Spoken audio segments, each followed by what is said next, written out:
তারা হয়তো এই হাদিস জানে না, আল্লাহ পাক ওদের কানের মধ্যে আমার এই হাদিসটা যেন পৌঁছে দেন, আমিন। নবী সাল্লাল্লাহু আলাইহি ওয়াসাল্লাম বলেছেন, আমি মেরাজের রাতে যখন গিয়েছি তখন এক শ্রেণীর মানুষকে দেখেছি, ওদেরকে শাস্তি দেয়া হচ্ছে। কি শাস্তি? জাহান্নামীদের রক্ত এবং পুঁজ ওদেরকে খেতে দেয়া হচ্ছে।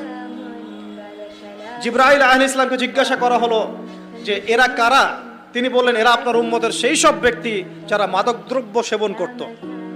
আল্লাহ রাব্বুল আলামিন তার হাবিবের মাধ্যমে জানিয়েছেন, যখন কোনো মুসলিম মাদক সেবন করে বা কোনো ব্যক্তি মাদক সেবন করে তখন 40 দিন তার নামাজ কবুল হয় না।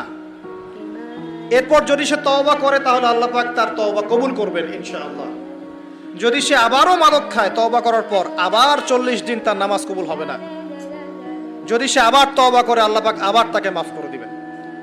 যদি সে আবারও মাদক খায় আবার 40 দিন তার নামাজ কবুল হবে না।